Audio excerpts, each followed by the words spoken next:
तो ठीक है, अभी हमने डायग्नोसिस कर लिया कि these are the symptoms and maybe medically they have anxiety.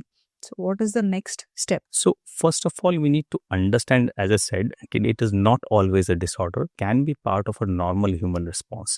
So we don't always medicalize it. कई बार पेशेंट्स आते हैं जिनको मैं समझाता हूँ कि नहीं भैया ऐसा कोई खास बात नहीं है, this is a normal situational anxiety, which आपकी जगह मैं भी होता तो मेरे को ही फील भी होते, तो you don't need to do anything about it. So first of all, you need to be able to understand कि whether it's an actual illness or not, because I don't want to medicalize each and everything. कई बार होता है कि बच्चे आए हैं exam सामने board का, उस समय कुछ दिन के लिए उनको प्रॉब्लम हुई है, थोड़ा सा सपोर्ट किए, everything is hunky dory after the exam, so then I don't need to intervene, then I don't need to make it an illness, because again it is very important in mental health that कि जब बीमारी नहीं है उसको अपनी बीमारी नहीं बनाए, नहीं तो फिर वो डिपेंडेंट हो जाता है कि नहीं बीमारी है बीमारी है बीमारी है. So that is the first and foremost thing I would want to say, कि don't always think that yes it is an illness, it can be a normal situational anxiety and we need to be able to differentiate that. Again, as I mentioned before, there is a lot of things which play when someone comes to me with anxiety. So the first and foremost step is to understand कि उनको क्या problem हो रही है, कहाँ पे problem हो रही है और क्यों प्रॉब्लम हो रही है. So we need to take a very detailed history. We need to understand the person. We need to understand their family situation. We need to understand the social situation before I start judging, before I start thinking that yes, there is an illness or not an illness. जैसे मैंने बताया कि कई बार कुछ चीजें हैं जो mimics anxiety as well. So first of all, I don't jump in and again think that there is a mental illness. So suppose someone has thyroid problems and they're not taking their thyroid medication properly. That itself can cause anxiety. So what I would normally do is sit down with the patient, understand everything about them, and then think that how do I proceed further. So sometimes what I do is when they come, I don't start anything. I just ask them to do a set of blood tests and see whether everything is all right or not. अगर vitamin B12 deficiency है, that can contribute. Vitamin D deficiency है, that can contribute. जैसे मैंने पहले कहा, thyroid problems, that can contribute. In a female, if the menstrual cycle is very abnormal, that can contribute. So first of all, we need to understand that. First we understand the cause. Exact. Then उसके बाद next step होता है जिसको हम लोग की भाषा में psychometric assessment बोलते हैं. So there are tests which are basically mostly questionnaire based and activity based. उससे we can quantify and diagnose whether someone has an illness or a normal anxiety. जैसे मैंने कहा, anxiety is part of being normal as well. So whether actually it is an illness or not. So like for example, there is something called Beck's anxiety inventory. Okay. So that test we can do and ascertain whether actually a person is having an anxiety disorder or not. And that also gives us a quantification as well. जैसे आज अपने किसी भी बीमारी को mild, moderate, severe बोलते हैं. So that gives me a quantification as well कि whether it's mild anxiety, moderate anxiety or a severe anxiety. ये क्या है, ब्लड टेस्ट है? नहीं, it's a questionnaire based sort of thing. कैसे क्वेश्चंस होते हैं उसमें? So like for example, आपकी नींद डिस्टर्ब हो रही है कि नहीं, आपकी एपेटाइट डिस्टर्ब हो रही है कि whether you are having always a negative thinking, when you think of situation you become very overwhelmed, you can't function. So all those sort of, there's a structured questionnaire and that has been tested all around the world and found to be effective in diagnosing anxiety. ठीक है. So that's the first step we do, so as to understand कि भाई patient जो आया मेरे सामने, आज कोई ब्लड शुगर लेके आया, तो मेरे को जानने की दरकार है वो 150 है ना 200 है ना 400 है, उसी के हिसाब से मैं इलाज करूँगा. So the same thing applies here. So we quantify the illness and that also helps the patient to understand कि नहीं मेरे illness है, कितनी severe है, कितनी नहीं severe है, और उसके अनुसार मेरा treatment depend करता है, because the whole treatment will depend whether it's mild, moderate or severe. So that's the next step we do. Then comes the part where I need to sit down and discuss with the patient, the family, and the most important thing what we call is psychoeducation.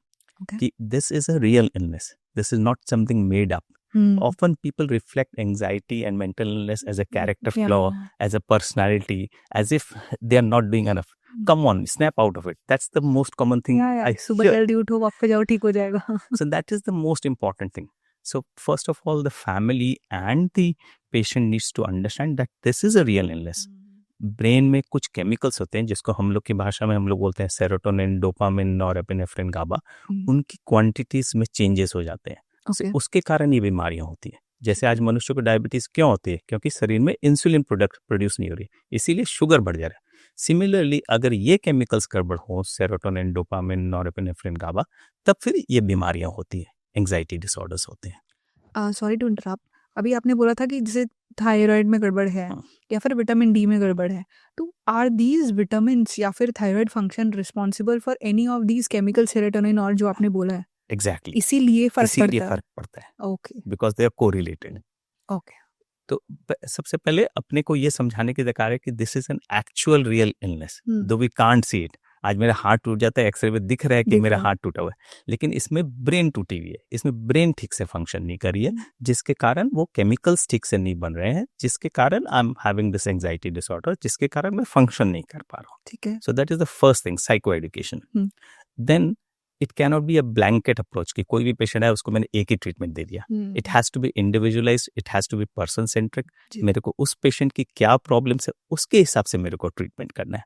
उसमें कई चीज factors हम लोग consider करते हैं, as of the patient, क्या function है, क्या काम कर रहे हैं, क्या रोल है उनका in the society, in the family, उसके हिसाब से हम लोग डिसाइड करें। कोई और दवाई ले रहे हैं क्या, उनके डायबिटीज है क्या, ब्लड प्रेशर है क्या, और कोई बीमारी है क्या। So taking all that into consideration, I devise a treatment plan. Okay. So when I talk about the treatment plan, there are 3 aspects to it. Sounds cliche, but yes, lifestyle management. Okay. Yeah. Because lifestyle management does play a very, very important role in managing anxiety. तो आज again sounds very cliche, but हम लोग की भाषा में हम लोग 2 चीज बोलते हैं, नींद और खाना। अगर आदमी की ये मनुष्य की ये 2 चीज ठीक हो तो आधी बीमारी नहीं होती है। Same thing applies here. Unfortunately, again, there has been a generational shift. People sleep very late, 1 a.m., 2 a.m., 3 a.m., 4 a.m. I hear this day in and day out. But unfortunately, our body has a biological clock. It releases some chemicals at a particular time only, which help the body to repair and regenerate. So you may be sleeping 8 hours from 4 a.m. to 12 noon, but those chemicals will not work because they are released between 12 midnight and 8 a.m. पर body को कैसे पता चलता है कि अभी रात का 12 बजे है? सूरज की कृपा है, अब रूम चांद अगर की पूरा कृपा, बंद है तो still the body knows. really? Yes. So if you're not sleeping at the right time, you may be sleeping the right hours, but if you're not sleeping at the right time, those chemicals will not work, they will not repair your body, they will not regenerate, and that will cause you problems. So not only sleeping is important, but when you're sleeping is more important. So what is the ideal timing? The best we say between 11 p.m. and 6 a.m. So that's one of the most important things. Then of course diet. We do know that there are some things which increase anxiety. Caffeine increases anxiety. Dark chocolates, they can increase anxiety. High sugary foods, they can increase anxiety. Monosodium glutamate, that can increase anxiety. So all these sort of things. Let's say caffeine. हाँ. Coffee अभी हम P रहे हैं. हाँ. क्यों? Coffee क्यों? Unfortunately, what caffeine does is that it excites the brain membranes, and as a result of which the chemicals which produce anxiety are released more, and as a result of which you have more anxiety. So it's all based on the chemical system that we have in our body. Okay. So again, sorry, interrupting you. Serotonin, dopamine, and one more. Norepinephrine, GABA. Okay. I think these are responsible for happiness and good mood. Yes. Caffeine makes us like नींद आ रही है तो नींद नहीं आएगी. You will be fresh and you will be दिमाग अच्छे speed से चल रहा है या whatever you however you want to put it. So what particular chemical is this releasing in my brain? It influences all these 4 chemicals. All these 4. हाँ. So it gives you a temporary kick, but on a long-term basis, it is more harmful. And then there are again, it will become a bit more technical as well, but there are parts in our body which we call the reward pathway and the salience pathway. Okay. So what happens is that if you're taking caffeine on a regular basis, your body becomes used to that high level of those chemicals. So you're pushing the brain to release more chemicals. आपने अभी भी कहा you feel fresh, you feel more energetic. Yeah. Why? Why do you feel that? Because जो alerting hormones है, जो alerting chemicals है, they're being released more. So you always function at that level only. So फिर जब वो कम होते हैं, then you cannot function. So that becomes the challenge. So constantly you are making the body go in a overdrive. So that's the reason कि अगर मैं अच्छे से नींद ले लूँ, फिर भी अगर सुबह कॉफी नहीं पीऊँ, तो मुझे नींद आ रही है. Because your body has become used to those high levels of chemicals. That reward pathway has been overactive and the salience pathway has been diminished. So that is what the caffeine does.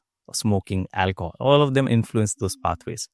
So as a result of which you get temporary relief, but not permanent relief.